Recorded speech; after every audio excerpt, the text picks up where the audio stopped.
So I'm just going to do a little quickie here on keto dieting and a few things that you need to know about the keto.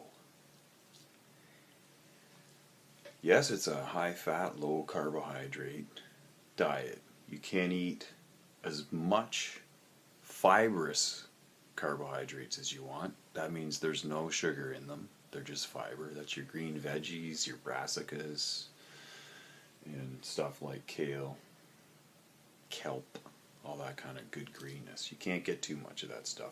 Though with the brassica family, you can.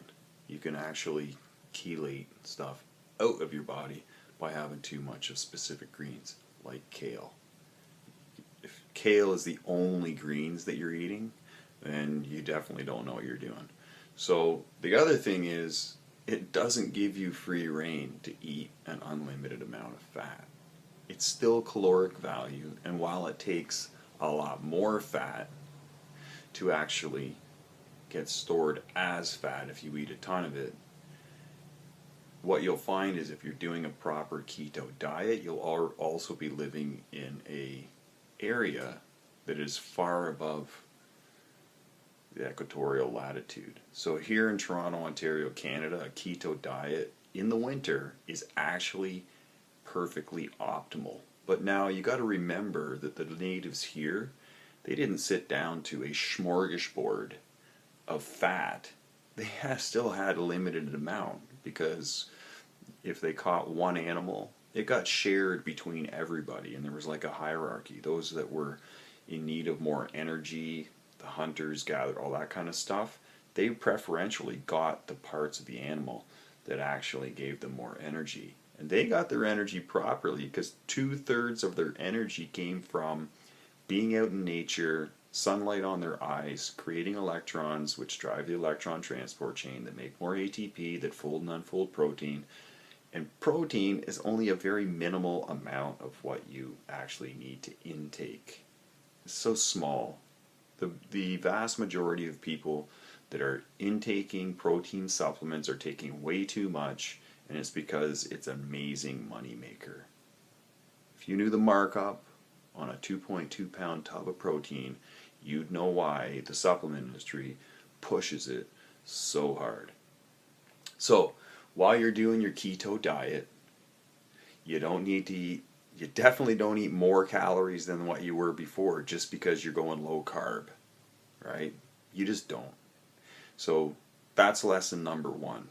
Protein is not the main source. Fat is, but you still can't overeat on it, because at the end of the day, food is backup power for when we're ungrounded, which everybody is. We're all wearing rubber-soled shoes, we're in buildings. I won't even go on. Okay? So, keto diet, people that are following keto, doesn't give you the opportunity to still be a pig. Right? It will help regulate your appetite. And so if you're doing all your correct rituals, which is greeting the sun in the morning, maybe with a little sun salutations, outside, not inside a studio. They didn't do sun salutations in a studio with fake lights. They didn't do that. They did it outside, facing the east as the sun was coming up, and that's why it was such a benefit.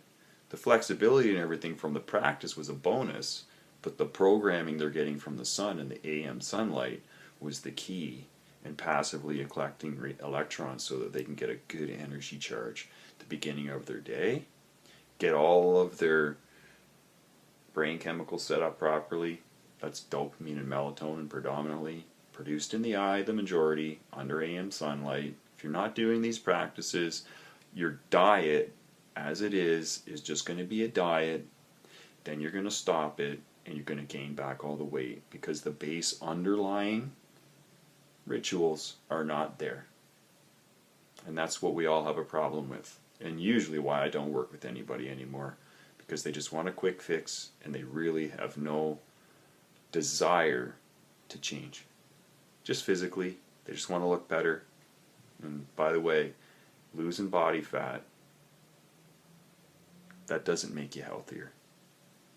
Okay? Just because you're skinny doesn't mean you're any healthier than when you were overweight. Okay? The only thing that can gauge that is a nice battery of blood tests, beginning with a highly sensitive C-reactive protein, also known as an HS-CRP. And I'll leave you with that.